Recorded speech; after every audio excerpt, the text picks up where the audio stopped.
Today we're going to talk about a segment of the music tourism business called EDM tourism, which is electronic dance music. I'm interested in this subject because I have a lot of friends that are avid fans of EDM music and spend quite a bit of money traveling around the world to see their various artists and partake in the culture. So, I guess we wanted to take a look and see what motivates them, what the future beholds, how these events are impacting particular destinations, and how's the outlook? Are there any risk? Is there anything going on that may affect the future of the business? So I think it's very important to take a step back, look at the music a little bit, and some of the history. One of the first locations that we can look at in talking about where this crazy EDM thing began is actually in a pretty unique place that probably most people wouldn't think of. India, actually. Goa, India in particularly, became a haven starting back in the 60s and 70s for the hippie community, and in particular around an area called Anjuna. Toward the end of the 60s, India was known to the West as a province of spirituality and authenticity. And so it catered to hippies. And when they arrived in this particular area, they established quite an extensive drug trade through Bombay, supplying the area with mainly LSD, cocaine, marijuana. And this culture developed geared towards music and getting away from the world. But around the 80s, there was a change. In particularly, the 80s brought a new style of music, mainly electronic type music. Tourists started coming into the Goa area, bringing some of these new synthesizer sounds, mainly from countries in Europe.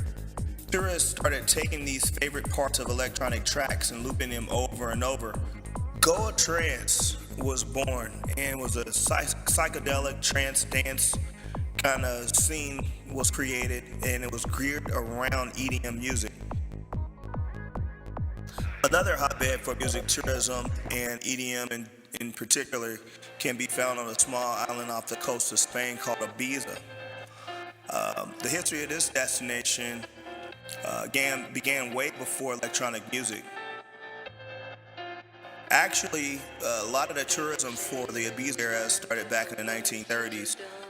The music scene can, again be attributed to the nomadic hippies of the 70s. And two main pioneers of this particular hippies dance scene were large clubs in this area versus where Goa was more of an outdoor kind of party on the beach. But there were two main clubs that were built in the 70s to help further the dance and music scene in the Ibiza island. The first one is Amnesia, which opened in 1970 and was originally a country home, actually, that was transformed into a club. The next club, Pasha, opened in 1973 and was the first modern style club that catered to the developing DJ scene. So just like Amnesia, Pasha came in to cater to DJs, and the whole party thing started. And just like in Goa, the music scene shifted in the 80s to a more synthesizer electronica format. And from there on, you can see the development of these parties moving into more venues, more clubs, and as the music scene developed, Ibiza became this mecca of party, get away from the world type of environment. But now we'll talk about one small area, actually a rural area in the United Kingdom that surprisingly is one of the birthplaces of this EDM movement as well, and festivals, music festivals in general. This area is Glastonbury, which is southwest, in the southwest area of the UK, with just over 800 residents. So it's a very small area, and now The Glastonbury Festival is a 5-day event that takes place there that now brings in 175,000 visitors from all over the world and contributes about 108 million in US dollars each year.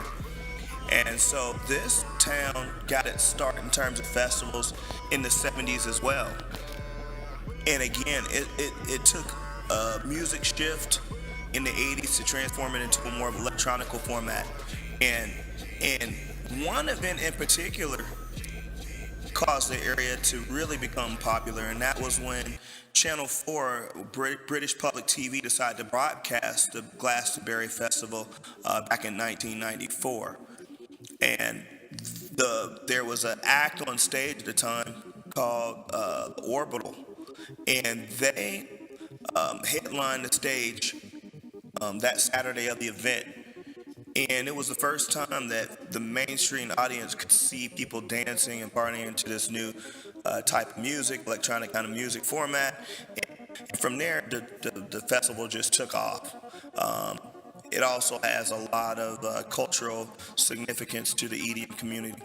And another good reason why these festivals in Europe were able to take off is because of the advent of cheap airline travel such as Ryanair, EasyJet, and so forth. Just like here in the U.S., we have Southwest Airlines and JetBlue, a couple other low-fare airlines that enable the tourists, EDM tourists, to go to distant locations and for 1, 2, 3-day events, and it won't cost them, an arm and a leg. And so that's one of the other reasons that EDM has grown, is that because air travel has become a lot cheaper. Now, what motivates the EDM traveler, obviously, are the artists that are involved, in doing the DJs and so forth that they want to go see. So they'll go and see some of their most, these most popular DJs. They are also interested in these destinations in terms of wanting to see them and travel and have some cultural experience somewhat. Not necessarily cultural experience in terms of sightseeing there in the destination, but they do want to go see different countries. The other main motivating factor is the location, and beach locations are highly desirable for the EDM fan to go visit. You almost getting 2 kind of vacations at once, 3 if you throw in the drugs. Get a beach location to experience music, and then, like I said, the recreational drug. There are some inherent risks to the EDM tourism industry, one of which is another type of tourism on the darker side of things, which is the drug tourism industry. If you look at Europe, you'll see an intersection of some of the popular EDM destinations and cities, and they're the same as some of the narco tourist destinations that are popular for people that want to go with and do recreational kind of drugs. In addition to Ibiza, other popular destinations include Prague. The Czech Republic, for example, you actually can have 1.5 grams of heroin, 1 gram of cocaine, and 15 grams of marijuana are legal for personal use, recreational use. Also, you can have 4 tablets of ecstasy, LSD, and 5 to 40 hallucinogenic mushrooms. So if you want to go and do a little drug tourism partying, it looks like Czech Republic is very welcoming. One of the other main risks comes from local jurisdictions and governments pushing back against the type of tourism and travelers coming into their destinations. Sometimes there's a clash of cultures, which you're seeing in Goa right now. Last year, Goa, so after 10 p.m. you can't have any parties in Goa anymore, so people are trying to see if that'll hurt the area in terms of tourism. In Ibiza, MTV was looking to do a version of the Jersey Shore, Ibiza Shore there.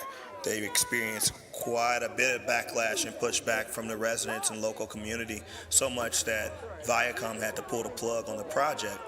So the Ibiza actually started cracking down. They started limiting the alcohol consumption within the cities and within streets. So with some of these headwinds coming at the industry, Is it plausible that it could see a decline going forward? Well, in my opinion, I don't see it happening. Just looking at one of the charts here, you can see that there's a lot of areas throughout the world that still are untouched by this type of tourism and this type of music. So you've got Asia, South America, Africa. Those areas actually are um, lagging quite a bit between Europe and North America. North America actually has far less EDM festivals than Europe. So there's potential growth in other areas. So if they do get pushed back from some of these communities, they'll just go to a different destination.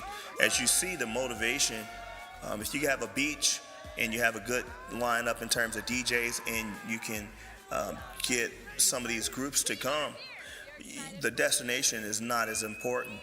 Um, in terms of the name brand of the city and whatnot. People are willing to try new destinations, interesting destinations.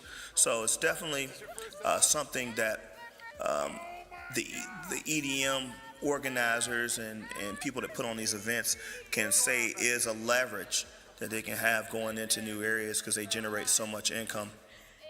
Also, too, here in the United States, there are some deregulations, marijuana in particular. So recreational use is not allowed in over 20 states. So the outlook for EDM is definitely really strong, and it has embedded itself in the mainstream culture of music nowadays. So